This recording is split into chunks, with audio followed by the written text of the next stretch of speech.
Hello friends, कैसे हैं आप सब। उम्मीद है आप सब अच्छे होंगे और आपकी सीटेट की प्रिपरेशन अच्छे से चल रही होगी। फ्रेंड्स, आज हम एक ही वीडियो में सीटेट का पूरा कोर्स कवर करने वाले हैं, तो आप पूरा अच्छे से पूरे वीडियो को बिना स्किप करे देखिएगा। एक ही उम्मीद है कि पूरा आपको जितने भी क्वेश्चन मिलेंगे इस वीडियो को पढ़ने के बाद में सभी आपके क्वेश्चन सॉल्व हो जाएंगे। तो इस वीडियो को आप पूरा खूब अच्छे से मन लगाकर पढ़ लीजिएगा। जो चीज़ आपको नोट्स बनाने वाली लगे उस चीज़ को आप लिख लीजिएगा कॉपी में, जिससे आपको हेल्प मिले। तो चलिए अब हम स्टार्ट करते हैं अपने वीडियो को। देखिए, ये वाले सभी इतना सब कोर्स हमें पढ़ना है, तो काफ़ी सारा इसमें मैटर हमने इकट्ठा किया हुआ है, जिससे आपको बहुत ज़्यादा हेल्प रहेगी। आपका इससे कोई भी क्वेश्चन बाहर नहीं जाएगा। तो बस हम स्टार्ट करने वाले हैं। अपने फर्स्ट पेज पे पहुंच जाते हैं हम। तो देखिए फ्रेंड्स, सबसे पहले हम स्टार्ट करते हैं। देखिए, red data book. Red data book क्या होता है, जिसमें हमें क्या होता है, जो भी लुप्त प्राय प्राणी हैं उनके बारे में जहाँ पे हम रखते हैं जानकारी, वो चीज़ होती है रेड डाटा बुक। ये वर्ल्ड कंजर्वेशन यूनियन, विश्व संरक्षण संघ, जिसे पूर्व में अंतर्राष्ट्रीय प्राकृतिक संपदा संरक्षण संघ IUCN के नाम से जाना जाता था। देखिए, IUCN का फुल फॉर्म दिया गया है, इसको आप अच्छे से पढ़ लीजिएगा। IUCN जो है एक सूची जारी करता है जिसे रेड डाटा बुक के नाम से जाना जाता है, जिसमें होता क्या है, जितने भी संकटापन्न जीवों की प्रजातियां हैं उन सभी का उस बुक में वर्णन किया जाता है, रेड डाटा बुक में। ठीक है, तो जो मतलब कि जो प्रजातियां विलोपन के खतरे से गुजर रही हैं, ठीक है, उनका नाम उसमें रखा जाता है। IUCN के 3 वर्ग होते हैं। कौन कौन से? एक होता है संविदय, एक होता है दुर्लभ, ठीक है, इसके अंतर्गत आते हैं। फिर इस तरीके से हमने रेड डाटा बुक के बारे में पढ़ लिया। अब हम देखते हैं। देखिए, जानवरों के बारे में इससे आपके क्वेश्चन आते हैं कई सारे। तो एक क्वेश्चन आता है, जानवरों की खाल पर जो डिजाइन होते हैं वो कैसे होते हैं, तो उनके बालों के कारण होते हैं। जानवरों की खाल पर जो डिजाइन होते हैं वो उनके बालों के रंग के कारण होते हैं। और दिन में जागने वाले जानवर आमतौर पर कुछ ही रंग देख पाते हैं। रात में जागने वाले जानवर हर चीज़ को सफ़ेद और काली, मतलब उनको ब्लैक एंड वाइट ही दिखता है जो रात को जागते हैं। बहुत से जानवर जो होते हैं किसी खास मौसम में लंबी गहरी नींद में चले जाते हैं, जैसे छिपकली है, ठीक है, आपको जाड़ों में छिपकली नज़र नहीं आती है। कुछ जानवर जैसे तूफान या भूकंप आने के कुछ समय पहले अजीब हरकतें करने लगते हैं। जंगलों में रहने वाले लोग समझ जाते हैं कि कुछ बुरा होने वाला है, ठीक है, दौड़ने भागने लगते हैं। जैसे भूकंप आने वाला होता है तो जानवर जो होते हैं उनकी हरकतें होती हैं वो बदल जाती हैं, मतलब वो दौड़ने लगेंगे एकदम से अचानक से, तो उस चीज़ से भांप लेते हैं कि कोई खतरा आने वाला है, ठीक है। फिर क्या है, जानवरों में भी देखने, सुनने और महसूस करने की शक्ति होती है। वैज्ञानिकों का मानना है कि कई जानवरों की अपनी पूरी भाषा है, ठीक है। जिन जानवरों के कान, ये इंपॉर्टेंट है, आप अच्छे से पढ़ लीजिएगा, जिन जानवरों के बाहरी कान व शरीर पर बाल होते हैं वे क्या है, बच्चे देते हैं, ठीक है। ये क्वेश्चन आता है पेपर में, तो उसको आप अच्छे से तैयार कर लीजिएगा। फिर क्या है, जिन जानवरों के बाहरी कान व शरीर पर बाल नहीं होते हैं वे क्या है, अंडे देते हैं। एक है स्तनधारी, ठीक है, तो इसके बारे में आप देख सकते हैं। स्तनधारियों की विशेषताओं में इनके शरीर पर बाल का पाया जाना और कान के मध्य भाग में 3 अस्थियों मेलिकन, इनकस और स्टेपस का पाया जाना प्रमुख है। यानी कान के मध्य भाग में 3 अस्थियां पाई जाती हैं, ये चीज़ ध्यान कर लीजिएगा। यदि कुछ प्रजातियों को छोड़ दें तो लगभग सभी स्तनधारी जंतु के वर्ग के जंतु बच्चे देते हैं। जिन जानवरों में यह नहीं पाए जाते हैं वे अंडे देते हैं, ठीक है। तो इस तरीके से आपने इस चीज़ को पढ़ लिया, इसका क्वेश्चन आता है। अब बात कर लेते हैं हम स्लॉथ के बारे में। स्लॉथ से भी रिलेटेड सीटेट में क्वेश्चन आता ही आता है, तो इसको आप पढ़ लीजिएगा। स्लॉथ जो है देखने में कैसा होता है, भालू की तरह होते हैं देखने में, पर ये भालू से अलग होते हैं, मतलब इनकी लाइफ स्टाइल अलग होती है। ये दिन में करीब 17 घंटे जो है पेड़ों से उल्टे लटक कर आराम से सोते हैं, ठीक है, मतलब दिन का 17 घंटा सोने में निकाल देते हैं। और 40 वर्ष के अपने जीवन में सिर्फ 8 पेड़ों पर ही घूमते हैं, मतलब सबसे आलसी जानवर होता है, ठीक है। फिर क्या है, ये सप्ताह में एक ही बार शौच के लिए पेड़ से नीचे उतरते हैं। जिस पेड़ में रहते हैं उसी के पत्ते खाकर अपना पेट भरते हैं। इस तरीके से हमने स्लॉथ के बारे में पढ़ लिया। अब देखते हैं बाघ के बारे में। बाघ क्या है, बाघ अंधेरे में हमसे 6 गुना बेहतर देख सकता है। बाघ की मूछें हवा में हुए कंपन को भांप लेती हैं और उसे शिकार की सही स्थिति का पता चल जाता है और इससे अंधेरे में रास्ता ढूंढ लेता है। बाघ अपने इलाके में मूत्र करके अपनी गंध छोड़ता जाता है, ठीक है। दूसरा बाघ इस गंध को तुरंत पहचान लेता है। बाघ मौके के अनुसार अपनी आवाज़ बदलता है। बाघ का गुर्राना 3 किलोमीटर दूर तक सुना जा सकता है। बाघ के दोनों कान बाहर की आवाज़ इकट्ठा करने के लिए अलग अलग दिशाओं में बहुत ज़्यादा घूम भी जाते हैं। ठीक, इस तरीके से हमने बाघ के बारे में पढ़ लिया। फिर आगे एक और दिया है पॉइंट, बाघ हवा से पत्तों के हिलने और शिकार की झाड़ियों में हिलने से हुई आवाज़ के अंतर को तुरंत भांप लेता है। ये हमने बाघ के बारे में पढ़ लिया। अब देखते हैं हाथी। तो हाथी क्या है, हाथी को पानी और कीचड़ में खेलना बहुत पसंद है। इससे शरीर को ठंडक मिलती है। मीन्स ये पानी और कीचड़ में हर समय वहाँ पे रहता है, इसलिए इसके शरीर को ठंडक मिले, इसलिए हाथी के कान जो होते हैं पंखे जैसे होते हैं। गर्मी लगने पर अपने कान को हिलाकर हवा करता है। 3 महीने में हाथी 200 किलोग्राम वजन का होता है। 3 महीने का हाथी जो है, और एक बड़ा हाथी दिन में 100 किलोग्राम से ज़्यादा पत्ते और झाड़ियाँ खा लेता है। ये चीज़ आप पढ़ लीजिएगा, क्वेश्चन पूछा जाता है। हाथी बहुत कम आराम करता है, एक दिन में केवल 2 से 4 घंटे ही सोता है। हाथी परेशानी आने पर एक दूसरे की मदद करते हैं। एक झुंड में 10 या 12 हथिनी और बाकी बच्चे होते हैं। ठीक, अब देखिए आगे क्या है, झुंड की जो सबसे बुजुर्ग हथिनी ही पूरे झुंड की नेता होती है। इस झुंड में 10 से 12 हथिनी और बाकी बच्चे होते हैं। 14-15 साल तक हाथी जो होता है इस झुंड में रहता है, फिर वह झुंड छोड़कर चला जाता है। ठीक, तो ये हो गया हाथी के बारे में। अब देखते हैं हम लंगूर। लंगूर क्या होता है, जंगल में ऊंचे पेड़ पर बैठा लंगूर अपने पास आती हुई मुसीबत को देखकर एक खास आवाज़ निकालकर अपने साथियों को संदेश देता है और चौकन्ना करता है। मगरमच्छ, देखिए मगरमच्छ के छोटे कान जो होते हैं छेद जैसे कान होते हैं, लेकिन ये आसानी से दिखाई नहीं देते हैं। छिपकली के भी छोटे कान होते हैं। हर एक पॉइंट को आप अच्छे से देखिएगा, क्योंकि ये देखिए सीटेट है, सभी कुछ इसमें एनसीईआरटी से रिलेटेड दिया हुआ है, तो इसको आप खूब अच्छे से तैयार कीजिएगा, इससे आपको क्वेश्चन मिलेंगे। फिर अगला दे रखा है, मछलियाँ खतरों की चेतावनी एक दूसरे को बिजली तरंगों से देती हैं। डॉल्फिन भी अलग अलग तरह के आवाज़ निकालती है और एक दूसरे से बात करती है। गिलहरी के दांत जो होते हैं हमेशा बढ़ते रहते हैं। इन दांतों से काटने और कुतरने के कारण इनके दांत घिस जाते हैं। बिल्ली के दांत जो होते हैं नुकीले होते हैं और मांस को फाड़ने और काटने के काम आते हैं। अब देखिए अगला पॉइंट है, गाय के आगे के दांत जो होते हैं पत्तों को काटने के लिए होते हैं। पीछे के दांत चपटे और बड़े होते हैं जो घास और चबाने के लिए होते हैं। अब पढ़ते हैं सांप के बारे में। तो देखिए हमारे देश में 4 तरह के ही जहरीले सांप पाए जाते हैं।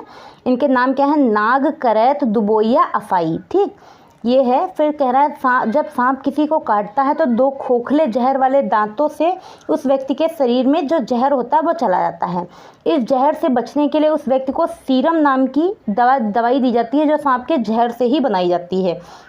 सांप के दांत नुकीले होते हैं, लेकिन अपने शिकार को चबाकर नहीं बल्कि पूरा निगल जाता है। सांप के बाहरी कान नहीं होते हैं, वह जमीन पर हुए कंपन को ही सुन पाता है। सपेरों को कालवेलिया भी कहते हैं। कालवेलिया नाच में सांप जैसी मुद्राएं होती हैं। ठीक, आपने पढ़ा होगा इस चीज़ को, कालवेलिया डांस। फिर अगला है कुत्ता, जो कुत्तों की गलियों में अपनी जगह बटी होती है। एक कुत्ता दूसरे कुत्ते की मलमूत्र की गंध से जान लेता है कि इस इलाके में बाहर का कुत्ता आया था। अब देखते हैं हम केचुआ। केचुए ज़मीन में छेद बनाकर मिट्टी को मुलायम कर देते हैं। ज़मीन के इन छेदों से हवा और पानी मिल जाता है। केचुए मृत पत्तियों और पौधों को खाते हैं और इनके मल से ज़मीन उपजाऊ बनती है। केचुए को किसान का मित्र कहा जाता है। ये पूछा जाता है क्वेश्चन, किसान का मित्र किसको कहा जाता है, तो केचुए को कहा जाता है। अब देखते हैं हम चींटियों के बारे में। चींटियां मिलजुल कर रहती हैं और चींटियों का काम बटा रहता है। रानी चींटी अंडे देती है। सिपाही चींटियां बिल का ध्यान रखती हैं। काम करने वाली चींटियां भोजन ढूंढ कर बिल तक लाती हैं। चींटियां चलते समय ज़मीन पर अपनी गंध छोड़ती हैं, जिससे सूंघकर पीछे आने वाली चींटियों को रास्ता मिल जाता है। आपने देखा होगा चींटियां कभी जाती हैं तो एक सीधी लाइन में जाती हैं, तो इसीलिए जाती हैं क्योंकि जो आगे वाली चींटियां होती हैं वो गंध को छोड़ती रहती, पीछे वाली चींटियां उसी को फॉलो करती रहती हैं। दीमक और ततैये भी समूह में ही रहते हैं। अब बात करते हैं मच्छर के बारे में। मच्छर हमारे शरीर की गंध, खासकर पैरों के तलवे की और हमारे शरीर की गर्मी से हमें ढूंढ लेते हैं। मच्छर पानी में अंडे देते हैं। डेंगू, मलेरिया, चिकनगुनिया बीमारी मच्छरों के द्वारा ही फैलती है। रुके हुए पानी में या इकट्ठा हुए पानी में मलेरिया मच्छर पैदा होते हैं। इसलिए मच्छरों के प्रजनन को रोकने के लिए पानी में तेल डालना उचित रहता है। देखिए पानी में जब तेल डाला जाता है तो वहाँ पे मच्छर मर जाते हैं। इससे जो पानी का पृष्ठ तनाव होता है वो कम हो जाता है और वहाँ पर ऑक्सीजन की आपूर्ति रुक जाती है, जिससे मच्छर का जो लार्वा होता है वो मर जाता है। अब बात करते हैं हम रेशम का कीड़ा। तो देखिए रेशम का कीड़ा जो है अपनी मादा को इसकी गंध से कई किलोमीटर दूर से ही पहचान लेता है, ठीक। तो ये वाला हो गया। अब बात करते हैं चूहा। तो चूहों की देखने की क्षमता जो होती है कम होती है, लेकिन इनके सूंघने, छूने और टेस्ट करने की क्षमता अधिक होती है। पक्षी केवल 3 घंटे अंडे देने के लिए घोंसला बनाते हैं, जबकि जब अंडों से बच्चे निकल आते हैं तो घोंसला छोड़कर उड़ जाते हैं। घोंसला छोड़कर पक्षी अलग अलग जगह पर चले जाते हैं, पेड़ों पर और ज़मीन, पानी में। अधिकतर पक्षियों की आंखें उनके सिर के दोनों तरफ होती हैं। अब देखिए अगला कह रहा है पॉइंट, पक्षी एक ही समय में 2 अलग अलग चीज़ों को एक साथ देख लेते हैं, यानी उन पर नज़र डाल लेते हैं। जब अलग अलग चीज़ों पर ध्यान केंद्रित करते हैं तो उनका देखने का दायरा बढ़ता है। जब ये बिल्कुल सामने देखते हैं तो इनकी दोनों आंखें एक ही चीज़ पर होती हैं। ज़्यादातर पक्षियों की आंखों की पुतली घूम नहीं सकती, वह अपनी गर्दन घुमाकर ही आसपास देखते हैं। पक्षियों के पंख उन्हें उड़ने में मदद करते हैं और उन्हें गर्माहट भी देते हैं। उनके नए पंख आते हैं और पुराने झड़ते रहते हैं। अगला पॉइंट कह रहा है कुछ पक्षी अलग अलग खतरों के लिए, कुछ पक्षी जो होते हैं अलग अलग आवाज़ें निकालते हैं। खतरों से बचने के लिए अलग अलग आवाज़ें निकालते हैं, जैसे उड़कर आने वाले दुश्मन के लिए एक तरह की आवाज़ और ज़मीन पर चलकर आने वाले के लिए दूसरे तरीके की आवाज़। और पक्षियों के कान जो होते हैं वो दिखते नहीं हैं, लेकिन इनके सिर के दोनों तरफ छोटे छोटे छेद होते हैं जो पंखों से ढके रहते हैं। पक्षी जो होते हैं इन्हीं की मदद से सुनते हैं, ठीक है। तो ये हो गया पक्षियों के बारे में। अब देखते हैं बसंत गौरी। बसंत गौरी जो होती है गर्मियों में टुक टुक करती रहती है, पेड़ के तने में गहरा छेद बनाकर इसमें अंडे रखती है। शक्करखोरा, देखिए शक्करखोरा किसी छोटे पेड़ या डाली पर अपना लटकता हुआ घोंसला बनाती है पक्षी। अब अगला पॉइंट कह रहा है इसका घोंसला बाल, मकड़ी के जाले, पतली टहनियाँ, बारीक घास, सूखे पत्ते, रुई, पेड़ की छाल, टुकड़े और कपड़ों के चिथड़े से बना रहता है शक्करखोरा का घोंसला।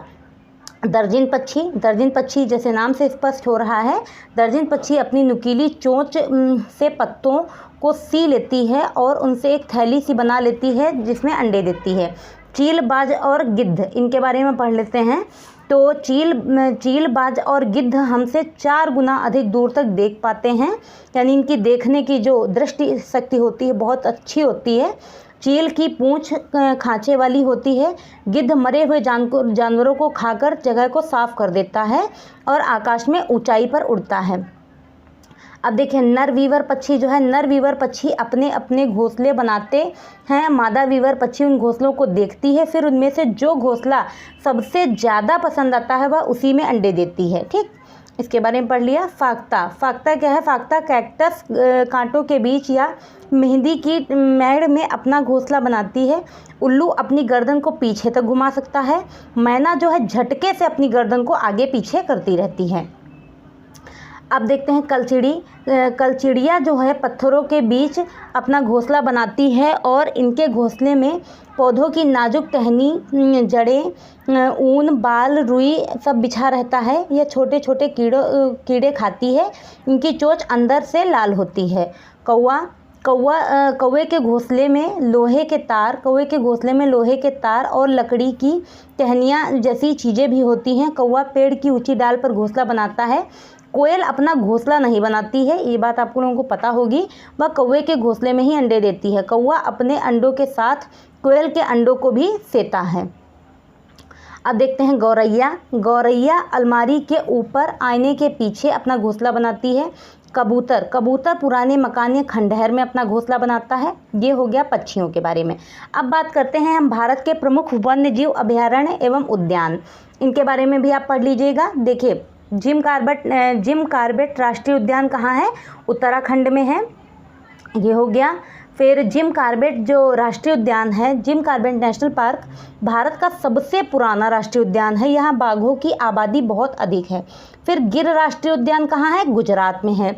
गिर जो इसकी स्थापना जो हुई थी 1913 में हुई थी। यहाँ पे एशियाई सिंहों के बचे हुए सबसे बड़े समूह को संरक्षण प्रदान करने के लिए की गई थी।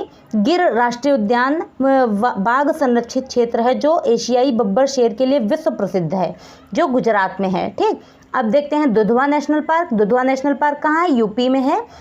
तो यह उत्तर प्रदेश का सबसे बड़ा एवं समृद्ध जैव विविधता वाला क्षेत्र है। ये राष्ट्रीय उद्यान बाघों और बारहसिंघा के लिए विश्व प्रसिद्ध है। अब देखते हैं बांदीपुर राष्ट्रीय उद्यान जो कहाँ है? कर्नाटक में है। यह भारत का सबसे बड़ा जैव मंडल रिजर्व है। यह प्रोजेक्ट टाइगर के तहत 1973 में एक टाइगर रिजर्व के रूप में स्थापित किया गया था। अब बात करते हैं हम काजीरंगा राष्ट्रीय उद्यान की, जो कहाँ है? असम में है। ये एक सींग वाले गैंडे के लिए फेमस है, जिसकी स्थापना 1985 में हुई थी। इस पार्क को भारतीय बाघों का घर भी कहा जाता है। बांधवगढ़ राष्ट्रीय उद्यान, देखिए बांधवगढ़ राष्ट्रीय उद्यान कहाँ है? ये मध्य प्रदेश में है। बांधवगढ़ अभयारण्य मध्य प्रदेश की सबसे प्रसिद्ध राष्ट्रीय उद्यानों में से एक है। 1968 में राष्ट्रीय उद्यान घोषित किया गया था। बांधवगढ़ अभयारण्य बाघों के लिए प्रसिद्ध है। अब देखते हैं हम देश में सबसे छोटा राष्ट्रीय पार्क कौन सा? साउथ बटन, जो कहाँ है? अंडमान निकोबार में है। इससे आपको क्वेश्चन मिलेगा, अच्छे से पढ़िएगा। देश का सबसे छोटा राष्ट्रीय पार्क कौन सा है? साउथ बटन, अंडमान निकोबार में। देश का सबसे बड़ा राष्ट्रीय पार्क हेमिस है, जो कहाँ है? लद्दाख में स्थित है। यह भारत में सबसे अधिक ऊंचाई पर स्थित नेशनल पार्क है। पहला बाघ अभयारण्य सरिस्का है, जो कहाँ है? राजस्थान में है। भारत में सबसे ज़्यादा राष्ट्रीय उद्यान मध्य प्रदेश में है। देश का सबसे बड़ा बाघ अभयारण्य नागार्जुन सागर है, जो आंध्र प्रदेश में है। विश्व का एकमात्र तैरता हुआ जो राष्ट्रीय पार्क है केबुल लामजाओ, जो कहाँ है? मणिपुर राज्य में है। भारत में सबसे ज़्यादा वन्यजीव अभयारण्य अंडमान निकोबार में है। अब बात करते हैं हम, देखिए ये हो गए, हमने अभयारण्य के बारे में पढ़ लिया। अब बात करते हैं निपैंथिस। निपैंथिस क्या है? नामक पौधा जो है इंडोनेशिया, ऑस्ट्रेलिया और भारत के मेघालय में पाया जाता है। यह पौधा कीड़े मकोड़ों और छोटे जीवों का शिकार करता है। कैसे करता है?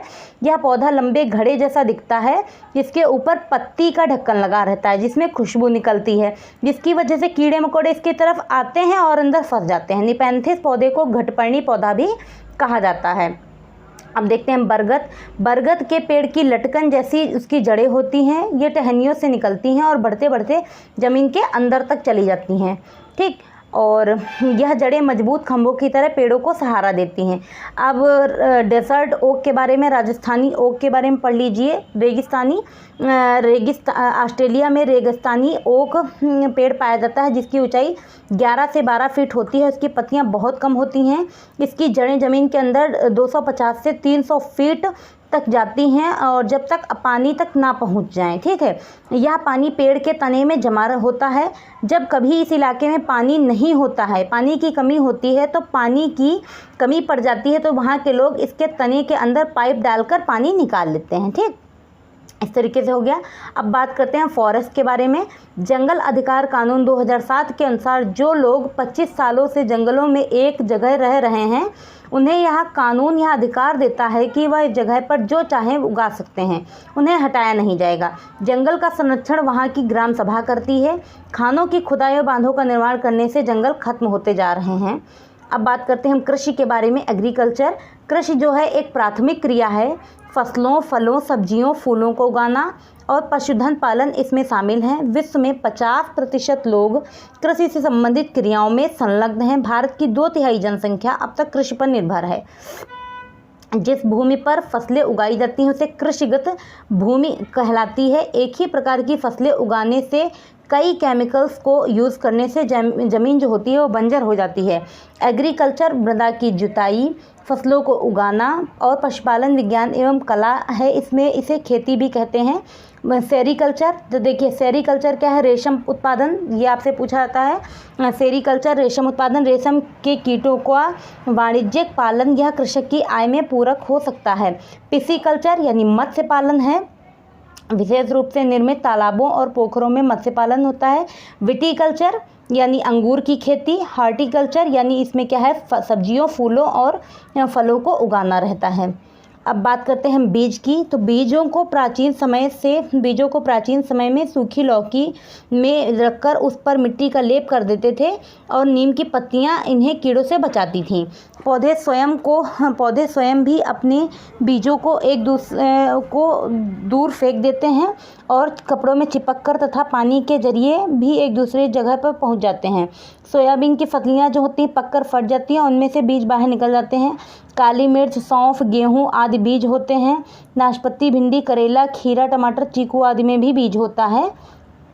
मिट्टी में गोबर मिलाने से मिट्टी में जो कीड़ा नहीं लगता है। कपड़े में बंधा हुआ बीज जो होता है पानी में भिगोए बीज की तुलना में जल्दी अंकुरित हो जाते हैं, क्योंकि कपड़े में बीज सांस लेने में सक्षम होते हैं। आपने देखा होगा घरों में चने वगैरह ऐसे ही अंकुरित करते हैं।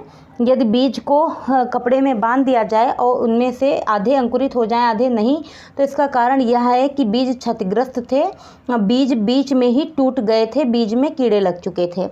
अब बात करते हैं हम सब्जियों के बारे में। तो देखिए अधिकतर सब्जियां जो हैं पौधों के फूल होती हैं और कुछ सब्जियां जो होती हैं फल भी होती हैं। लोहा, गुड़ मतलब आयरन, गुड़, आंवला और हरे पत्तीदार सब्जियों में मिलता है। विदेश से आने वाली सब्जियां कौन कौन सी हैं ये पूछा जाता है आपसे, क्योंकि एनसीईआरटी का पार्ट है। हरी मिर्च, टमाटर, आलू ये कहाँ से आया? साउथ अमेरिका से। गोभी और मटर यूरोप से आई है। कॉफ़ी बीन्स और भिंडी जो है अफ्रीका से आई है। सोयाबीन चीन से आई है। ठीक, तो इस तरीके से इसको हमने जान लिया। और फिर कह रहा है यदि बीज को कपड़े में बांध दिया जाए उनमें से आधे ये तो पढ़ चुके हैं अभी हम। ठीक है, ये पार्ट दोबारा से आ गया। ठीक, तो सब्जियों के बारे में भी हमने पढ़ लिया।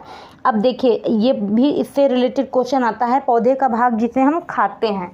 तो देखिए जड़, तो जड़ जो होती है कौन कौन सी होती है? मूली, गाजर, चुकंदर ये क्या है? जड़ है। आलू, प्याज, अदरक ये क्या है? तना है। अच्छे से पढ़िएगा, इससे क्वेश्चन मिलेगा।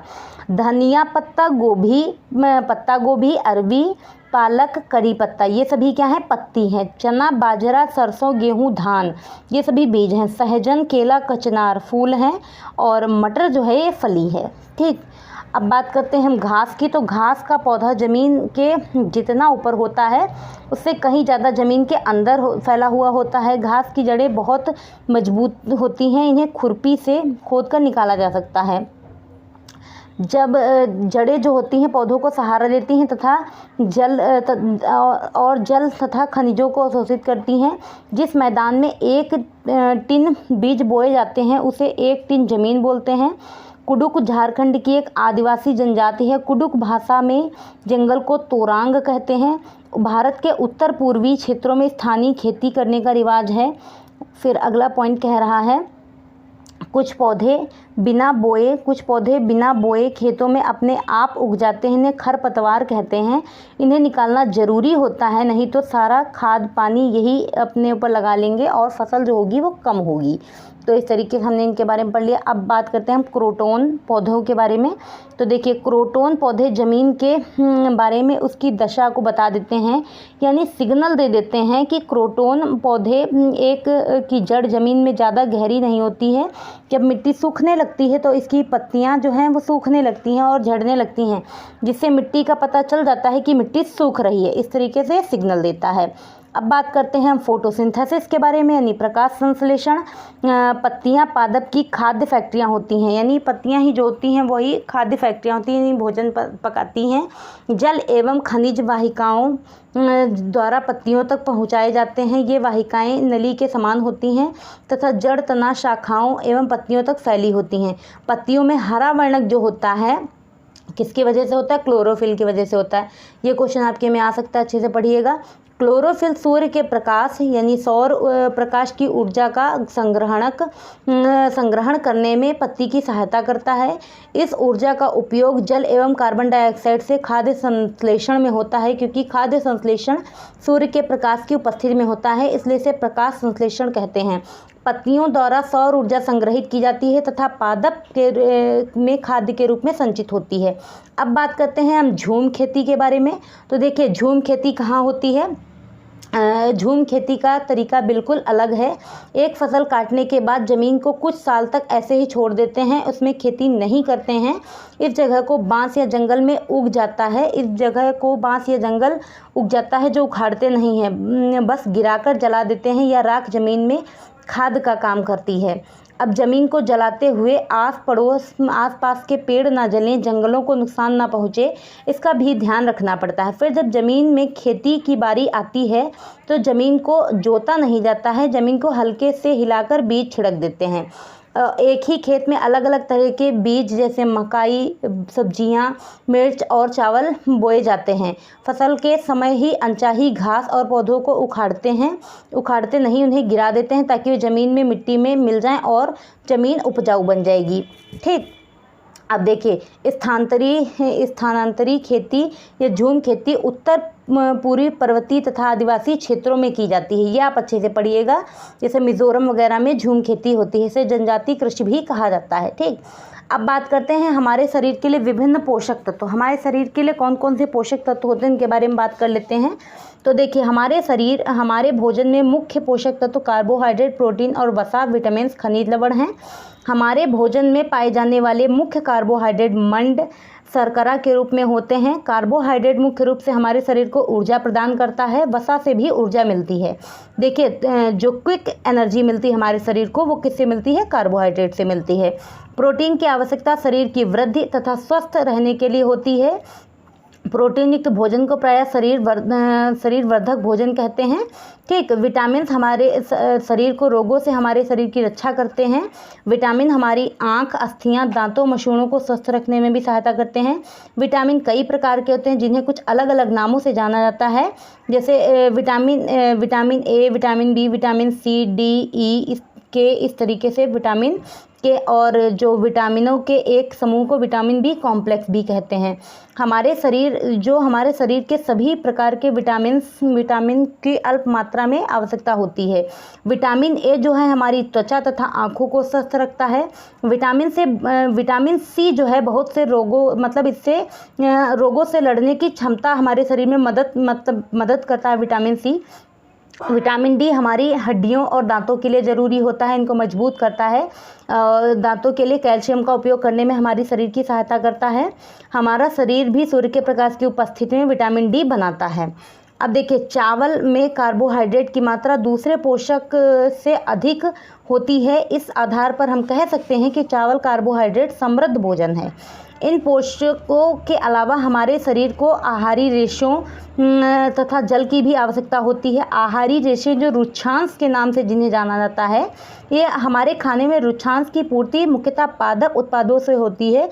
रुक्षांश के मुख्य स्रोत जो हैं साबुन, खाद्यान्न, दाल, आलू, ताजे फल और सब्जियां हैं। ठीक, छिलका उतार कर सब्जियां और उन्हें फलों को धोया जाता है तो उनके कुछ विटामिन जो होते हैं नष्ट हो जाते हैं। सब्जियों और फलों की त्वचा में कई महत्वपूर्ण विटामिन तथा खनिज लवण होते हैं। चावल और दालों को बार बार धोने से उनमें उपस्थित विटामिन और खनिज लवण जो होते हैं वो अलग हो जाते हैं। अब देखिए भूख लगने का पता जो होता है, हमारे मस्तिष्क में एक ग्रंथि पाई जाती है हाइपोथैलेमस। ठीक है, जिससे हमें क्या पता चलता है? भूख लगने का पता चलता है हाइपोथैलेमस से। जीभ पर जो होती हैं 4 तरह की 90,000 ग्रंथियाँ होती हैं। चबाकर खाने से लार से टाइलिन निकलता है, स्टार्च को माल्टोज शुगर में बदल देता है, जिससे भोजन जो है मीठा लगने लगता है। पकाने के तरीके जो हैं वो क्या क्या हैं? भून कर, उबाल कर, तल कर, सेक कर, इस तरीके से हम पकाते हैं। अच्छा, अब देखिए अचार के बारे में पढ़ते हैं। अचार रखने के लिए कांच के जार को और बोतल को अच्छे से सुखाया जाता है ताकि नमी ना रह जाए और अचार ख़राब हो जाएगा नहीं तो अगर नमी रह जाएगी। जब दस्त लगते हैं या उल्टियाँ होती हैं तो हमारे शरीर में बहुत सारा पानी बाहर निकल जाता है और यह शरीर के लिए हानिकारक हो सकता है। इसके लिए ज़रूरी है शरीर में पानी की कमी पूरी करना। जब उल्टियाँ या दस्त हों तब थोड़ी थोड़ी देर में पानी पीते रहना चाहिए। पानी में शक्कर और नमक भी मिला लेना चाहिए, जिससे बहुत छोटे बच्चे को माँ का दूध पिलाते रहना बहुत ज़रूरी है। अब देखिए बीमारी रोकने के लिए जो दवाइयाँ जो घरेलू हों उन्हें भी लेना चाहिए। ठीक, इस तरीके से हमने सब कुछ पढ़ लिया। अब बात करते हैं देखिए मलेरिया रोग के बारे में। तो मलेरिया रोनाल्डो रॉश ने सबसे पहले बताया था कि मलेरिया मच्छरों के कारण होता है। ये भारतीय मूल के थे। मलेरिया बुखार में कपकपी और ठंड लगती है। मलेरिया मादा मच्छर एनाफिलिस से होता है। मलेरिया को दूर करने के लिए दवाई जो होती है सिनकोना के पेड़ की छाल से जो होता है मलेरिया रोग की दवाई बनाई जाती है। एनीमिया, देखिए अब हम बीमारियों के बारे में पढ़ रहे हैं। एनीमिया जो है, एनीमिया हीमोग्लोबिन यानी आयरन की कमी से होता है हमारे शरीर में। यह शारीरिक और मानसिक रूप से प्रभावित करता है। इससे बच्चे ठीक से पढ़ते नहीं हैं, उनका एनर्जी लेवल लो हो जाता है और पढ़ाई में ध्यान नहीं रखता है। अब देखते हैं ऊंधी। ठीक है, ऊंधी क्या है, सर्दियों में खेत में ही ताज़ी सब्जियों को या मसालों को एक साथ मटके में भरते और सीलबंद कर देते हैं। कोयले के अंगारों में मटके को उल्टा रखकर जब सब्जी को पकाया जाता है तो इस सब्जी को ऊंधी, गुजराती में ऊंधी का मतलब होता है उल्टा। देखिए ये सभी कुछ आपको जो पढ़ाया जा रहा है एनसीईआरटी का पार्ट है, तो इसको आप पूरा अच्छे से पढ़ लीजिएगा। पूरा एनसीईआरटी के समरी टाइप सब कुछ दिया हुआ है। ठीक है, अब ऊंधिये के साथ मिट्टी के चूल्हे में पकी बाजरे की रोटियां को खाया जाता है और मक्खन, दही, छाछ भी ली जाती है। अब बात करते हैं हम लिंगहू फेन। लिंगहू फेन क्या है? लिंगहू फेन सांप के मांस से बनाया जाने वाला पकवान है जिसे हांगकांग में खाया जाता है। ठीक, अब खाने की चीज़ों को जल्दी ख़राब होने से बचाने के लिए क्या घरेलू उपाय करते हैं? तो देखिए दूध को ख़राब होने से बचाने के लिए हम क्या करते हैं, उबालते हैं। हरा धनिया जो है गीले कपड़े में लपेट कर रख दिया जाता है। पके हुए चावल जो है कटोरे में डालकर पानी के बर्तन में रख देते हैं जिससे ख़राब नहीं होते हैं। प्याज लहसुन खुले में रखते हैं नमी से बचाकर जिससे वो ख़राब नहीं होंगे। अब बात करते हैं मधुमक्खी पालन की। तो बिहार के मुजफ्फरपुर का बेचाहा गांव, इस इलाके में लीची के पेड़ बहुत अधिक पाए जाते हैं। लीची के फूल मधुमक्खियों को बहुत लुभाते हैं, इसलिए इस क्षेत्र के लोग मधुमक्खी पालकर शहद बनाने का काम करते हैं। अक्टूबर से दिसंबर के मध्य मधुमक्खी के अंडे देने का समय होता है। यही मधुमक्खी पालन का सबसे अच्छा समय माना जाता है। मधुमक्खी पालन जो है एपीकल्चर कहते हैं इसको। लीची के फूल फरवरी में आते हैं। मधुमक्खी के हर एक छत्ते में एक रानी मक्खी होती है जो अंडे देती है और छत्ते में कुछ नर मक्खी भी होती हैं। छत्ते में बहुत सारे काम करने वाली मक्खियाँ भी होती हैं जो दिन भर काम करती रहती हैं। शहद के लिए फलों का रस ढूंढती हैं और जब किसी मक्खी को रस मिल जाता है तो वह एक तरह का नाच करती है।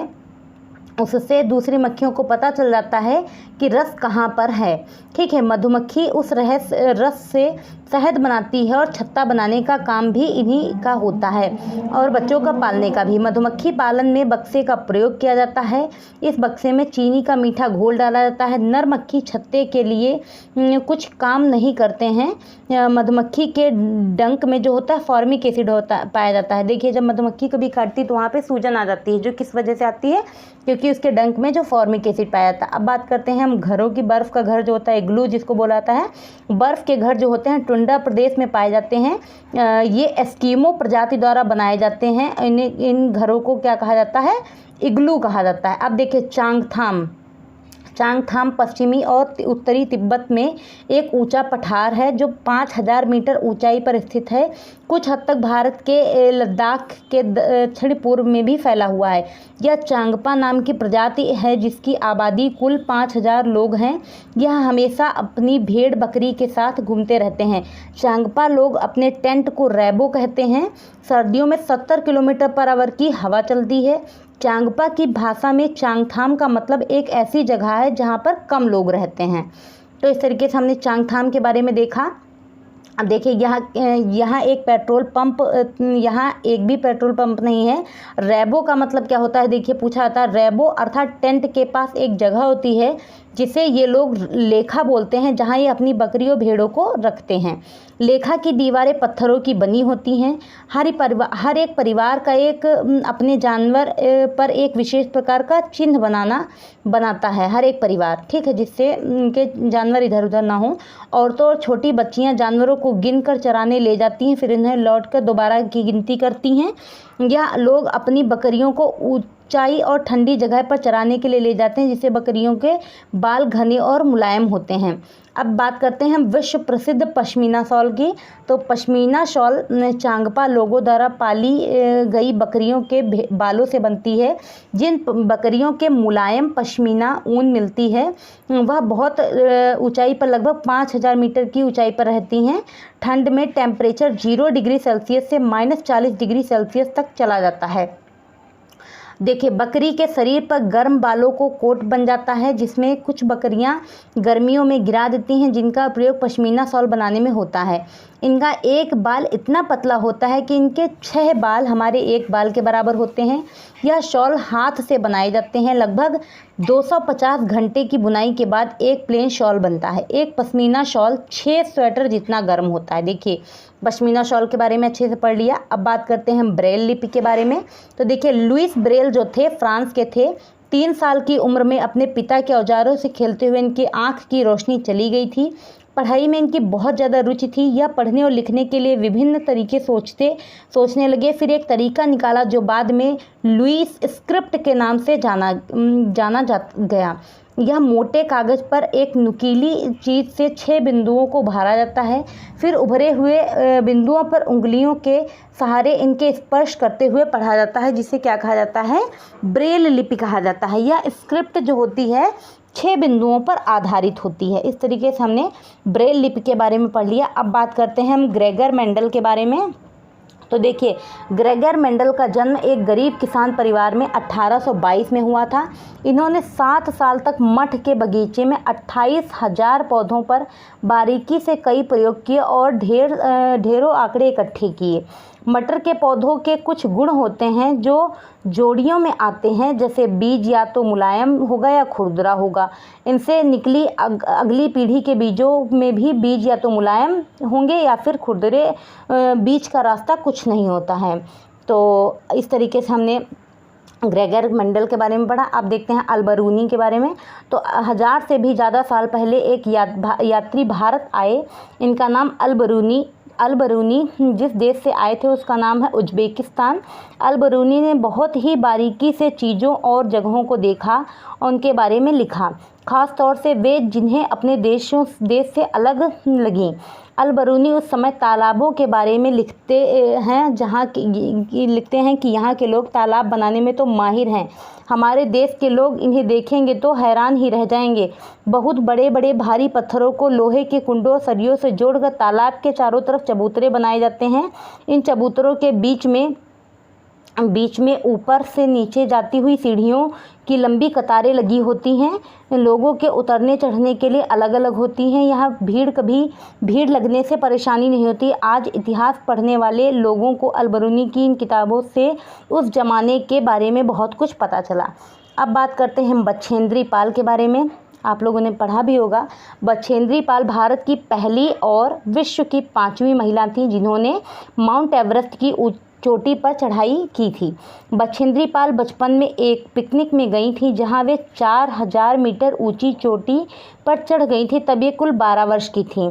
ये उत्तराखंड के गढ़वाल एरिया में नाकुरी गांव में बड़ी हुई। इन्होंने नेहरू इंस्टीट्यूट ऑफ माउंटेनियरिंग से अपनी ट्रेनिंग ली। इनके गाइडर ब्रिगेडियर ज्ञान सिंह थे। अब देखिए, 1984 में माउंट एवरेस्ट में जाने के लिए टीम मेंबर बनी। 23 मई को दोपहर 1:07 पर अपना पहला कदम 8,848 मीटर ऊंची चोटी माउंट एवरेस्ट पर इन्होंने रखा। इनके साथ एक और मेंबर भी गई थी। ये एक साथ कदम नहीं रख पाए क्योंकि वहाँ इतनी जगह नहीं थी। तो पहले इन्होंने अपना कदम रखा, उसके बाद अपना सिर झुकाया, झंडा फहराया और तस्वीरें लीं। माउंट एवरेस्ट को नेपाल में सागरमाथा के नाम से जाना जाता है। अब बात करते हैं हम कर्णम मल्लेश्वरी के बारे में। तो ये एक वेट लिफ्टर हैं जो आंध्र प्रदेश की रहने वाली हैं। ये 130 किलोग्राम भार तक का भार उठा सकती हैं। भारत के बाहर इन्होंने 29 मेडल्स जीते हैं। चमकता सितारा, अब हम किसके बारे में देखिए पढ़ने जा रहे हैं। सूर्यमणि एक चमकता सितारा गर्ल स्टार है। चमकते सितारे उन साधारण लड़कियों की असाधारण कहानियां हैं जिन्होंने स्कूल जाकर अपनी ज़िंदगी बदल दी। सूर्यमणि चाहती थी कि लोग त्योहारों पर गीत गानों को गाएं, उन्हें भूलें ना और अपने पहनावे को चाव से पहनें। जड़ी बूटियों की समझ और बांस की चीज़ों से बनाने की कला बच्चे भी सीखें। इन्होंने अपनी स्कूल की भाषा तो सीखे ही, अपनी कुडुक भाषा का रिश्ता भी उनसे जोड़ें। मतलब जो अपनी चीज़ें हैं उनको बच्चे भूलें नहीं। सब तोरांग केंद्र में होता है। तोरांग में कुडुक समाज और अन्य आदिवासियों की खास किताबों को संभाल कर रखा गया है। गाने बजाने की कई चीज़ों जैसे बांसुरी, तरह तरह के ढोल भी वहाँ पर हैं। सूर्यमणि 21 साल की थी जब उन्होंने वासवी दीदी और कई लोगों की मदद से एक केंद्र खोला। उन्होंने एक जगह पर इस जगह का नाम रखा तोरांग। कुडुक भाषा में तोरांग का मतलब होता है जंगल। कुडुक भाषा नेपाल, भूटान, बांग्लादेश में बोली जाती है। भारत में यह बिहार, मध्य प्रदेश, छत्तीसगढ़, झारखंड, पश्चिम बंगाल के उरांव जनजातियों द्वारा बोली जाती है। इसको उरांव भाषा भी कहते हैं। अब बात करते हैं हम सुनीता विलियम्स के बारे में। सुनीता विलियम्स 360 किलोमीटर दूर स्पेन में गई थी। सुनीता विलियम्स ने 6 महीने से ज़्यादा अंतरिक्ष में समय बिताया था। वे लंबे समय तक स्पेस में रहने वाली महिला थीं। सुनीता विलियम्स के अनुभव स्पेसशिप में क्या क्या रहे। वहाँ एक जगह पर बैठ नहीं पाते थे, एक जगह से दूसरी जगह पर तैरते रहते थे। पानी भी नहीं रुकता था, बुलबुले बन के फ्लोट करता था। चेहरा या हाथ धोने के लिए बबल पकड़ना पड़ता था और कागज़ गीला करना पड़ता था। वहाँ कंघी करने की आवश्यकता नहीं होती है क्योंकि बाल हमेशा जो होते हैं खड़े ही रहते हैं।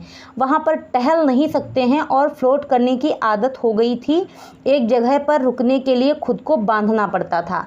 अब नील आर्मस्ट्रांग जो थे वो चांद पर उतरने वाले प्रथम व्यक्ति थे। वे चांद पर 1969 में गए थे। भारत अर्जेंटीना के विपरीत देशांतर पर है, इसलिए भारत के लोग अर्जेंटीना के लोगों को सापेक्ष उल्टे हैं। अच्छे से इस पॉइंट को आप पढ़ लीजिएगा, ठीक। अब देखते हैं, हम बात करते हैं परिवार की। तो ये आपको फर्स्ट ही चैप्टर में मिलेगा एनसीईआरटी का।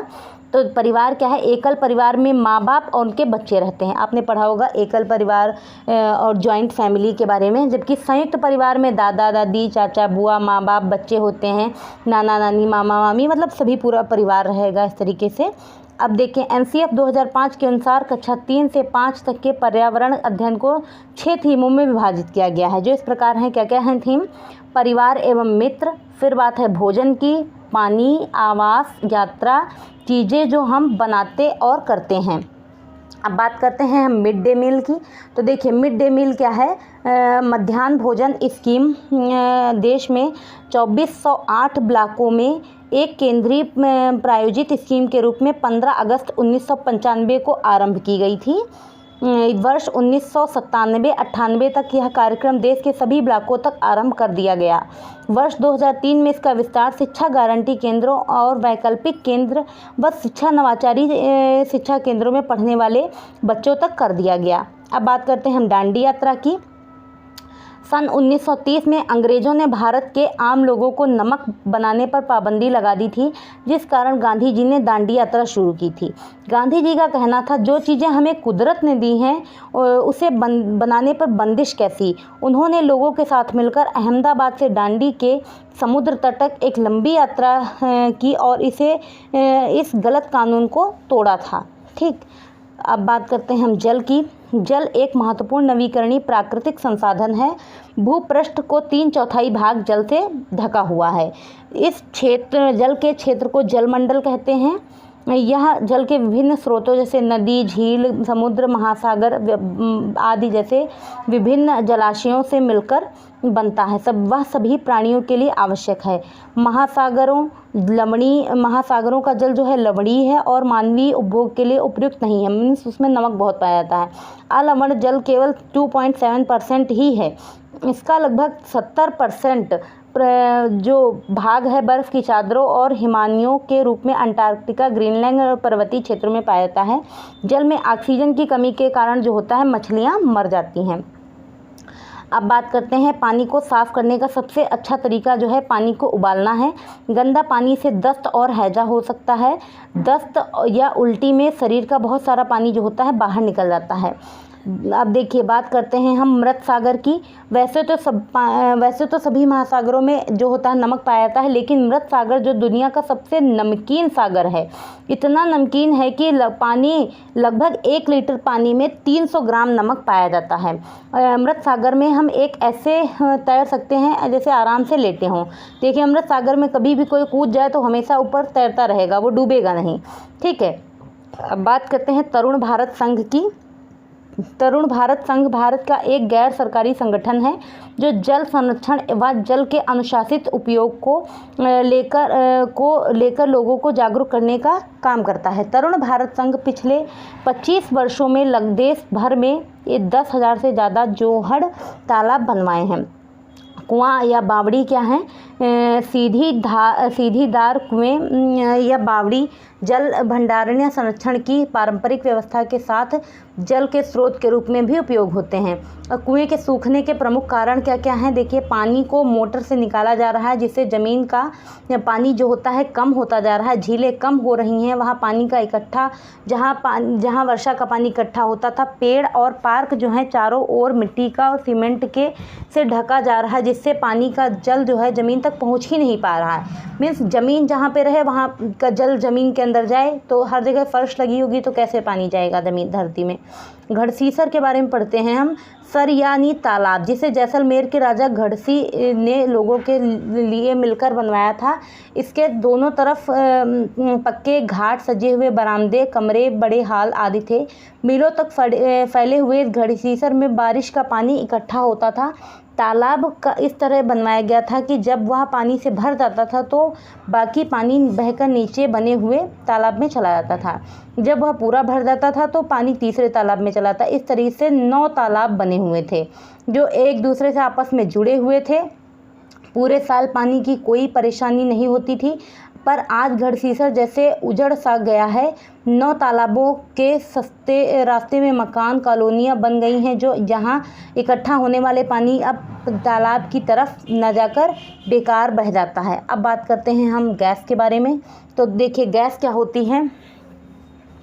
द्रव से गैस में परिवर्तन होने की प्रक्रिया जो होती है वो क्या कहलाती है? वाष्पीकरण होती है। जैसे पानी को उबालते हैं, ठीक, तो वाष्पीकरण होता है। वाष्पीकरण की प्रक्रिया उस समय सबसे धीमी होती है जब सतह क्षेत्र और तापमान दोनों में कमी होती है। जब सतह का क्षेत्र बड़ा होता है तो तापमान कम या अधिक होने की स्थिति में वाष्पीकरण होता है। Carbon dioxide, nitrous oxide, chlorofluorocarbon, methane आदि ग्रीन हाउस गैसेस हैं। ये अच्छे से पढ़िएगा, ग्रीन हाउस गैसेस पूछी जाती हैं।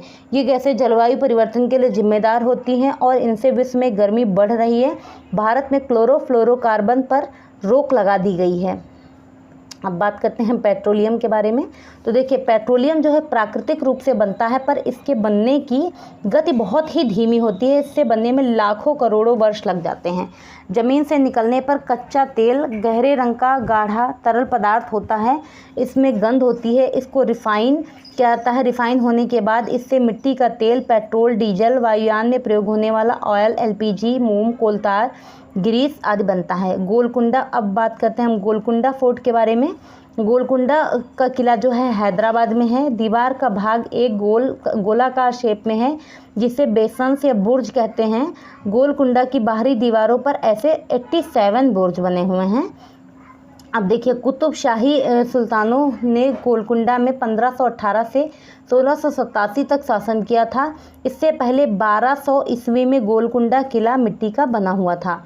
ऊंची और गोल दीवारें एक दूर तक देखने में मदद करती थीं, जिससे आक्रमण का पता लग जाता था। औरंगजेब यहां आक्रमण करने आया था पर असफल रहा था।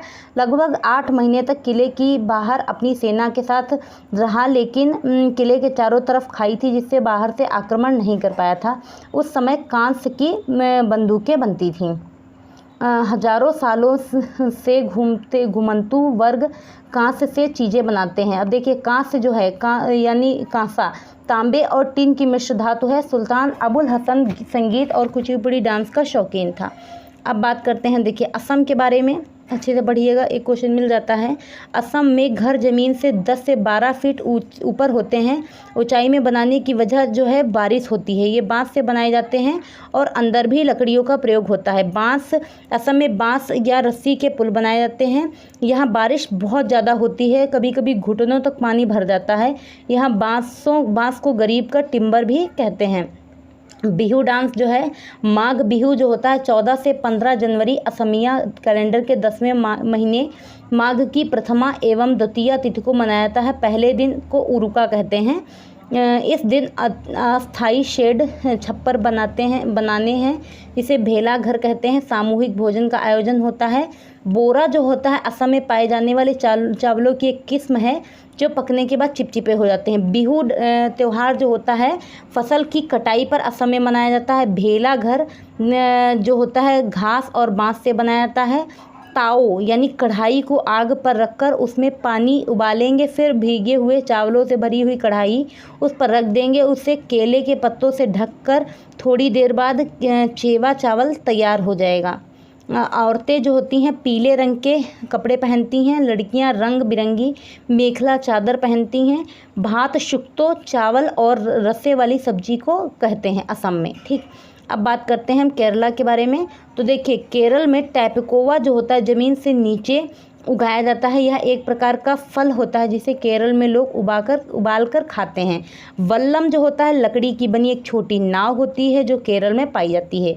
केरल में मलयालम भाषा बोली जाती है। केरल में माँ की बड़ी बहन को वलियम्मा कहते हैं और नानी को अम्मूमा कहते हैं। चाचा को चिट्टपन और चाची को कुंजम्मा कहते हैं। पिता को अप्पा कहते हैं। ये सभी कुछ पढ़ लीजिएगा, सब कुछ एनसीईआरटी का है, जिससे आपका सब कुछ तैयार हो जाएगा। जो भी क्वेश्चन आएगा आप अच्छे से कर पाएंगे। केरल में एक जगह से दूसरी जगह जाने के लिए फेरी नाव का प्रयोग किया जाता है। केरल को मसालों का बगीचा कहते हैं। कथकली जो नृत्य है वो केरल में होता है। यहाँ केले के फूलों से सब्जी बनाई जाती है। केरल में नारियल के पेड़ जो होते हैं बहुत अधिक मात्रा में पाए जाते हैं। केरल के निकटवर्ती राज्य तमिलनाडु और कर्नाटक हैं। यहाँ की राजधानी तिरुवनंतपुरम है। गुजरात से केरल तक की यात्रा के बीच में महाराष्ट्र और कर्नाटक राज्य आते हैं। कोझिकोड जो है केरल में है। मल्लापुर जिला केरल में है। गोवा से केरल तक के रास्ते में 92 सुरंग और 2000 पुल पड़ते हैं। ये भी एनसीईआरटी में लिखा हुआ है, अच्छे से पढ़िएगा। तमिलनाडु भारत के दक्षिण में स्थित है। इसके पड़ोसी राज्य केरल, कर्नाटक और आंध्र प्रदेश हैं। अब बात करते हैं अबू धाबी। तो यह देश रेगिस्तानी इलाके में है। यहाँ की स्थानीय भाषा अरबी है। यहाँ पानी बहुत कीमती है क्योंकि यहाँ ना तो वर्षा होती है, ना ही यहाँ नदियाँ, झील, तालाब हैं। यहाँ रेतीली ज़मीन के नीचे तेल होता है। यहाँ खजूर के पेड़ अधिक मात्रा में दिखाई देते हैं क्योंकि ये पेड़ जो होते हैं रेगिस्तानी इलाके में पाए जाते हैं। अबू धाबी की करेंसी जो है दिरहम है, यानी यहाँ पे मुद्रा जो है दिरहम चलती है। अबू धाबी में रेत के पहाड़ या रेत के टीले पाए जाते हैं। अब बात करते हैं हम लद्दाख के बारे में। लद्दाख पहुँचने के लिए जम्मू कश्मीर पार करना पड़ता है। लद्दाख को ठंडा कोल्ड डेजर्ट भी कहा जाता है। यहाँ 1 या 2 फ्लोर की बिल्डिंग होती है। घर पत्थर के होते हैं जिनकी छत और फर्श की लकड़ी होती है। मिट्टी की दीवार मिट्टी की और उस पर चूने की मोटी परत चढ़ी रहती है। यहाँ पर जो बारिश होती है, देखिए लद्दाख में कोल्ड डेजर्ट है, यहाँ पर बारिश जो होती है बहुत कम होती है। यहाँ पेड़ पौधे नहीं पाए जाते हैं। लकड़ियों की पीछे सीढ़ी का प्रयोग होता है। मोटे पेड़ का तना जो होता है छत को मजबूत बनाने में मदद करता है। ग्राउंड फ्लोर में जानवरों को रखा जाता है। जब ज़्यादा सर्दी पड़ती है तो खुद भी ग्राउंड फ्लोर में रहने आ जाते हैं। ग्राउंड फ्लोर में विंडो नहीं होती है। गर्मी के मौसम में यह लोग फल सुखा लेते हैं और सर्दियों में इसका इस्तेमाल करते हैं। लद्दाख क्षेत्र भारत का जो ठंडा रेगिस्तान के नाम से जाना जाता है। भारत का ठंडा रेगिस्तान है लद्दाख। भारत में ठंडे रेगिस्तान मानसून से प्रभावित नहीं होते हैं क्योंकि वह अधिक ऊंचाई पर होते हैं और हिमालय की वृष्टि छाया प्रदेश में पाए जाते हैं। लाल मिर्च, नारंगी, कद्दू और सुनहरे पीले भुट्टे यहाँ पर मिलते हैं। श्रीनगर से लद्दाख जाते हुए कारगिल रास्ते में पड़ता है। यहाँ सकरे रास्ते हैं। पहाड़ी इलाकों में नायलॉन और टेंट का इस्तेमाल करते हैं लोग। लद्दाख में मिले जुले का मतलब होता है लद्दाख में जुले जुले, देखिए जुले जुले यहाँ पे लिखा हुआ है। जुले जुले का मतलब होता है वेलकम। ट्राली लकड़ी से बना झूला का इस्तेमाल लद्दाख में नदी को पार करने के लिए किया जाता है। स्केट पोपुल लद्दाख का एक गांव है। अब बात करते हैं हम, देखिए, राजस्थान राज्य के बारे में। तो राजस्थान में मिट्टी के घर बनाए जाते हैं। घरों की दीवारें बहुत मोटी होती हैं और उन्हें लीप पोतकर सुंदर बनाया जाता है। उनकी छत कटीली झाड़ियों से बनाते हैं। राजस्थान में टैंक को टंका भी कहते हैं। अपने आंगन की ज़मीन में गड्ढा खोदकर टैंक का निर्माण करते हैं और अपनी छतों का ढाल बनाते हैं, जिससे बारिश का पानी जो होता है ये लोग टैंक में इकट्ठा कर लेते हैं और इसके बाद इसे छानकर उपयोग में ले आते हैं। यहाँ बारिश बहुत कम होती है। टेकला गांव 1600 मीटर ऊंचा है, जो राजस्थान के झालर पतन या झलवार में है। राजस्थान के जोधपुर में खेजड़ी गांव के लोग जो होते हैं, पेड़ों के कटने से बचाने के लिए 300 साल पहले पेड़ों की से चिपक कर खड़े हो गए थे। आज 300 साल बाद भी यहाँ के लोग, जो बिश्नोई कहलाते हैं, पेड़ों या जानवरों के प्रति इतने संवेदनशील हैं, उनकी रक्षा करते हैं। यहाँ शिकार करना, पेड़ों को काटना वर्जित है। यहाँ रेगिस्तान में होते हुए भी ये गांव हरा भरा है। यहाँ जानवर बिना किसी डर के इधर उधर घूमते हैं। खेजड़ली गांव में खेजड़ी पेड़ पाए जाते हैं। यह पेड़ जो होते हैं रेगिस्तानी इलाके में खूब पाया जाता है। इसे ज़्यादा पानी की ज़रूरत नहीं होती है। इसकी छाल दवा बनाने के काम आती है। इसकी लकड़ी को कभी कीड़ा नहीं खाता है और इसकी फलियां जो होती हैं, इससे सब्जी बनती है। पत्तियों को वहाँ रहने वाले जानवर खाते हैं। इस तरीके से हमने राजस्थान के बारे में पढ़ लिया और खेजड़ी गांव के बारे में भी पढ़ लिया अच्छे से। अब बात करते हैं हम बिहार के बारे में।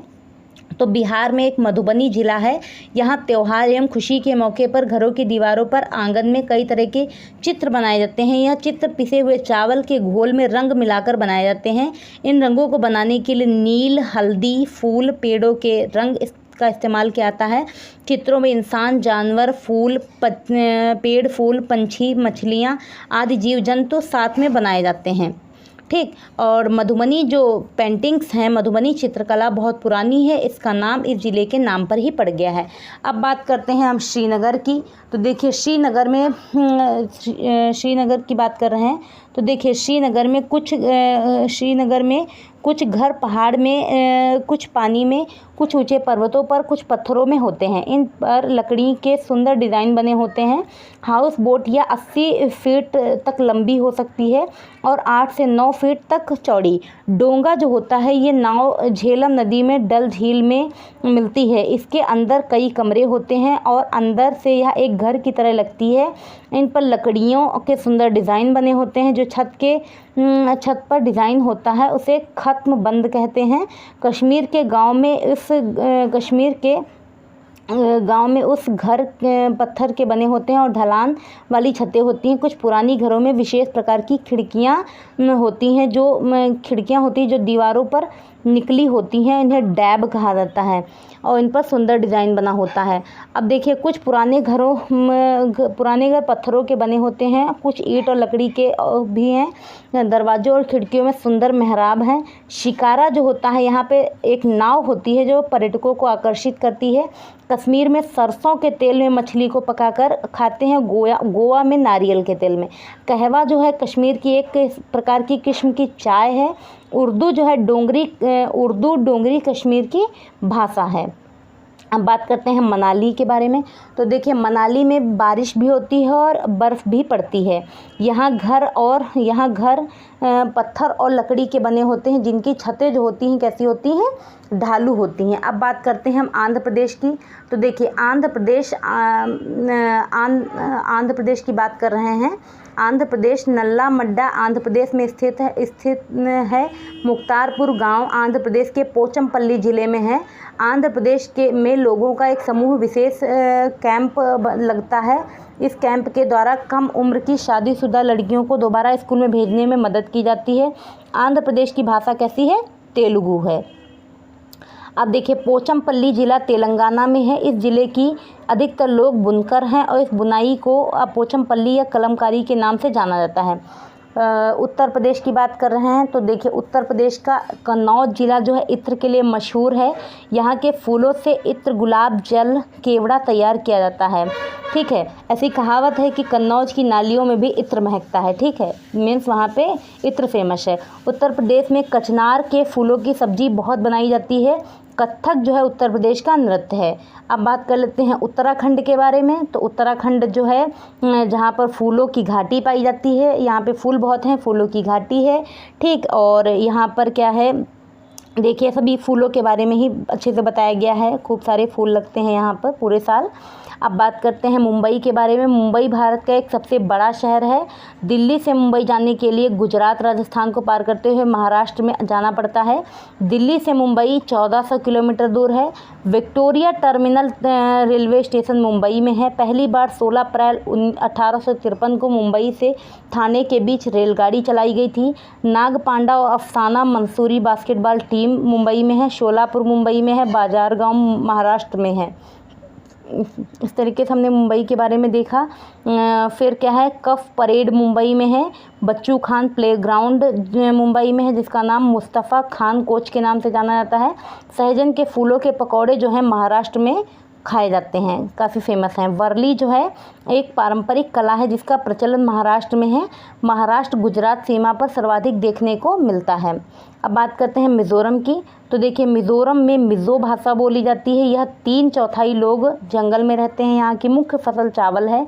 यहाँ खेती की लॉटरी निकाली जाती है और ज़मीन को साझा मानकर सभी लोगों को बारी बारी से ज़मीन पर खेती करने का अवसर मिलता है। मिज़ोरम में बांस के बर्तन बनाते हैं। झूम खेती भी मिज़ोरम में होती है, जो पीछे हम लोग पढ़ चुके हैं झूम खेती के बारे में। अब बात करते हैं कर्नाटक। कर्नाटक की भाषा क्या है, कन्नड़ है। वेलवनिका गांव जो है वो कर्नाटक में है। होलगुंडी गांव कर्नाटक में है। बच्चों की पंचायत बीमा संघ होलकुंडी गांव में है। अब देखिए ये हमने राज्यों के बारे में पढ़ लिया। अब देखते हैं हम ऊर्जा के बारे में। ऊर्जा का सबसे प्रमुख स्रोत क्या है, सूर्य है। पौधे सूर्य से ऊर्जा को प्रकाश संश्लेषण के लिए इस्तेमाल करते हैं, इसलिए इन्हें उत्पादक कहा जाता है। शाकाहारी पौधों को खाते हैं, जो शाकाहारी होते पौधों को खाते हैं वे उपभोक्ता कहलाते हैं। मांसाहारी शाकाहारियों को भोजन बनाते हैं। इस प्रकार से ऊर्जा का स्थानांतरण एक प्राणी से दूसरे प्राणी तक होता है। कुछ ऊर्जा ऊष्मा के रूप में विलीन हो जाती है। अब देखते हैं ऊर्जा के परंपरागत स्रोत क्या है। ऊर्जा के परंपरागत स्रोत जीवाश्मी ईंधन। जीवाश्मी ईंधन के निर्माण में कई वर्ष लग जाते हैं, इनका नवीकरण नहीं हो सकता है। जीवाश्म उन जीवों के अवशेष हैं जो कि बहुत वर्ष पहले जीते थे। जीवाश्म ईंधन वे पौधे हैं जो पृथ्वी के नीचे दब गए थे, जो पत्थरों के रूप में परिवर्तित हो गए थे। अब देखिए जीवाश्म ईंधन क्या क्या हैं। कोयला है, तेल है, ठीक है। कोयला जो है एक ठोस पदार्थ है जो हमारे देश में कोयले की खानों से बिहार के रानीगंज, झरिया, धनबाद नगरों में पाई जाती है। तेल ये एक द्रव धातु है। भारत के पश्चिमी तट पर तथा राजस्थान, गुजरात, असम के डिगबोई तेल क्षेत्रों में पाई जाती है। प्राकृतिक गैस क्या है, ये विभिन्न गैसों का मिश्रण होता है। खाना पकाने के लिए प्रयोग में आने वाली गैस को एलपीजी गैस या द्रव लिक्विफाइड पेट्रोलियम गैस कहते हैं। वह सिलेंडरों में भरकर लाई जाती है। संपीड़ित प्राकृतिक गैस या सीएनजी कंप्रेस्ड नेचुरल गैस जैसे बसों, स्कूटरों, ऑटो रिक्शा और टैक्सियाँ सार्वजनिक या यातायात के वाहनों में प्रयोग किया जाता है। अब बात करते हैं ऊर्जा के परंपरागत स्रोत। देखिए ये नवीनीकृत संसाधन है, ये कभी समाप्त नहीं होते हैं। इसे सौर ऊर्जा है। देखिए सौर ऊर्जा, वायु ऊर्जा, ठीक, सौर ऊर्जा हो गई, वायु ऊर्जा हो गई, जल विद्युत ऊर्जा हो गई, ज्वारीय ऊर्जा हो गई, टाइडल एनर्जी, ठीक है, ये कभी भी नष्ट नहीं होती। भूतापीय ऊर्जा है, भूतापीय ऊर्जा हो गई, बायोमास से प्राप्त ऊर्जा हो गई। इनको सभी चीज़ों को आप अच्छे से पढ़ लीजिएगा। अब बात करते हैं पर्यावरण से संबंधित कुछ महत्वपूर्ण संगठन क्या क्या हैं। एक ये IUCN है, इसका मुख्यालय कहाँ है, स्विट्ज़रलैंड में है। पौधों और पशुओं को लुप्त होने से रोकने एवं प्राकृतिक क्षेत्रों से को नष्ट होने से बचाना ही IUCN का मुख्य कार्य है। WWF world wide fund for nature, यह पर्यावरण के शोध, संरक्षण, शोध और पुनर्स्थापना के लिए कार्य करता है। अब बात करते हैं UNEP की। तो देखिए UNEP का मतलब है संयुक्त राष्ट्र पर्यावरण कार्यक्रम। UNEP इसका मुख्यालय नैरोबी, केन्या में है। विभिन्न पर्यावरणीय कार्यक्रमों एवं संगठनों के प्रबंधन के लिए अंतर्राष्ट्रीय रूपरेखाओं के निर्माण हेतु इसका गठन किया गया है। IPCC जलवायु परिवर्तन पर अंतर सरकारी पैनल, इसका कार्य मानवीय गतिविधियों से जलवायु परिवर्तन के खतरों का मूल्यांकन करना है। अर्थ समिट 1900, पृथ्वी सम्मेलन 1992। ये पृथ्वी सम्मेलन जो है का आयोजन स्टॉकहोम सम्मेलन की 20वीं वर्षगांठ जो 1972 में हुआ था, उसकी 20वीं वर्षगांठ मनाने के लिए 1992 में ब्राज़ील शहर के रियो डी जेनेरियो में किया गया था। इसलिए सम्मेलन को रियो सम्मेलन भी कहते हैं। अब बात करते हैं हम कुछ महत्वपूर्ण दिवस की, अच्छे से पढ़ लीजिएगा इनको। पहला क्या है, वन्य जीव संरक्षण दिवस कब मनाया जाता है? 3 मार्च को। विश्व वानिकी दिवस 21 मार्च। अंतर्राष्ट्रीय टाइगर दिवस 29 जुलाई को। विश्व जल दिवस 22 मार्च को। विश्व आर्द्र दिवस 2 फरवरी को। विश्व मौसम विज्ञान दिवस 23 मार्च को। पृथ्वी दिवस 22 अप्रैल को। विश्व प्रवासी पक्षी दिवस 14 से 15 मई को। जैव विविधता दिवस 22 मई को होता है। विश्व पर्यावरण दिवस 5 जून को। विश्व पर्यावरण संरक्षण दिवस 26 नवंबर को। ओजोन परत संरक्षण दिवस 16 सितंबर को। विश्व प्रवासी पक्षी दिवस 8 मई को। विश्व प्रकृति दिवस होता है 3 अक्टूबर को। विश्व पशु कल्याण दिवस 4 अक्टूबर को। विश्व वन्य प्राणी सप्ताह अक्टूबर का पहला सप्ताह। विश्व वन्य प्राणी दिवस 6 अक्टूबर को। विश्व खाद्य दिवस 16 अक्टूबर को। इस तरीके से हमने दिवस के बारे में पढ़ लिया। अब देखिए कृषि के बारे में क्या है। एपीकल्चर मधुमक्खी पालन है। पिसिकल्चर मत्स्य पालन। हॉर्टिकल्चर बागवानी उद्यान कृषि उद्यानिकी। फ्लोरिकल्चर फूलों की खेती। फ्रूटिकल्चर फलों की खेती। सेरीकल्चर रेशम कीट पालन और रेशम का उत्पादन। वर्मी कल्चर केचुआ पालन। मोरिकल्चर मलबरी की कृषि। सिल्वीकल्चर ये है सिल्वीकल्चर जो वनों का विकास एवं प्रबंधन। विटीकल्चर अंगूर की खेती। ओलेरीकल्चर सब्जियों की खेती। इनके बारे में अच्छे से हमने देख लिया। अब देखिए मोनोकल्चर एक बार में एक ही फसल की कृषि। मैरीन कल्चर समुद्र में समुद्री जीवों का भोजन हेतु कृषि। हाइड्रोकल्चर पानी में कृषि या बिना मिट्टी के कृषि कार्य। एक्वाकल्चर जलीय जीवों या जलीय पौधों की कृषि। अब देखिए हम बात करते हैं मानव रोग और रोग कारक सूक्ष्म जीव। क्षय रोग यानी टीबी। ट्यूबरकुलोसिस जीवाणु यानी बैक्टीरिया से होता है। खसरा मिजल्स जो होता है वायरस से होता है। चिकन पॉक्स वायरस से होता है। पोलियो वायरस से होता है। हैजा जीवाणु से होता है, बैक्टीरिया से होता है। ठीक। टाइफाइड जो है, टाइफाइड कैसे होता है? जीवाणु से होता है। हेपेटाइटिस ए वायरस से होता है। मलेरिया प्रोटोजोआ से होता है। अब बात करते हैं भारत के मुख्य हॉटस्पॉट क्षेत्र क्या हैं। तो वर्तमान में विश्व में 35 हॉटस्पॉट की पहचान की गई है, जिनका विस्तार विश्व का 2.3% क्षेत्रफल पर है। विश्व में चिन्हित 35 हॉटस्पॉट हैं। इसमें से भारत में 4 स्थित हैं। कौन कौन से भारत में हैं? इंडो बर्मा, हिमालय क्षेत्र, पश्चिमी घाट, श्रीलंका, सुंडालैंड। ठीक, इस तरीके से 4 हॉटस्पॉट जो हैं भारत में। अब बात कर लेते हैं हम कुछ नृत्य के बारे में और किस राज्य से संबंधित हैं इनके बारे में बात करते हैं। तो देखिए घूमर कहाँ है? राजस्थान। भांगड़ा पंजाब का। लावड़ी महाराष्ट्र का है। चोंग नागालैंड का। ओडिसी ओडिशा का है। बिहू असम में है। मुखौटा अरुणाचल प्रदेश। कथकली केरल। छऊ कहाँ है? झारखंड में। छऊ झारखंड में। गढ़वाली उत्तराखंड। कुचिपुड़ी आंध्र प्रदेश। भरतनाट्यम तमिलनाडु। रासलीला उत्तर प्रदेश। कथक उत्तर प्रदेश। यक्षगान कहाँ पर है? कर्नाटक में है। यक्षगान कर्नाटक में। गरबा कहाँ पर होता है? गुजरात में होता है। अब बात करते हैं हम राष्ट्रीय प्रतीक की भी। भारत का जो राष्ट्रीय ध्वज है, भारत में जो राष्ट्रीय ध्वज के समान अनुपात में केसरिया सफ़ेद और हरे रंग की क्षैतिज पट्टियाँ होती हैं। इनमें 3 रंगों के कारण भारत के ध्वज को क्या कहा जाता है? तिरंगा। अब देखिए इनमें अनुपात क्या है? ध्वज की चौड़ाई और लंबाई का अनुपात जो होता है 2:3 होता है। ध्वज के सफ़ेद रंग की पट्टी बीचों बीच में होती है। गहरे नीले रंग का चक्र बना होता है। इसमें 24 तीलियाँ बनी होती हैं। यह सारनाथ में स्थित अशोक स्तंभ से लिया गया है। अब देखिए 22 जुलाई, ये डेट आप याद रखिएगा, 22 जुलाई 1947 को भारतीय संविधान ने राष्ट्रीय ध्वज तिरंगे को अपनाया था। भारत के राष्ट्रीय ध्वज में केसरिया रंग त्याग और बलिदान का, सफ़ेद रंग सत्य शांति और पवित्रता का तथा हरा रंग जो समृद्धि और उर्वरता का पथ प्रदर्शक है, प्रतीक है। ठीक। अब बात करते हैं हम राष्ट्रीय गान की। तो देखिए राष्ट्रीय गान, भारत के राष्ट्रीय गान जनगण मन को 24 जनवरी 1950 को राष्ट्रीय गान के रूप में स्वीकार किया गया था। यह रविंद्रनाथ टैगोर द्वारा रचा गया था। सबसे पहले 27 दिसंबर 1911 को कलकत्ता अधिवेशन में इसे गाया गया था। भारतीय राष्ट्रीय कांग्रेस के अधिवेशन में इसे गाया गया था। संपूर्ण गीत पढ़ते समय जो समय लगता है 52 सेकंड का समय लगता है। ठीक, अब बात करते हैं हम राष्ट्रीय गीत की। तो भारत का राष्ट्रीय गीत वंदे मातरम बंकिम चंद्र चटर्जी द्वारा संस्कृत में रचित है, जो कि उनकी रचना आनंद मठ से लिया गया है।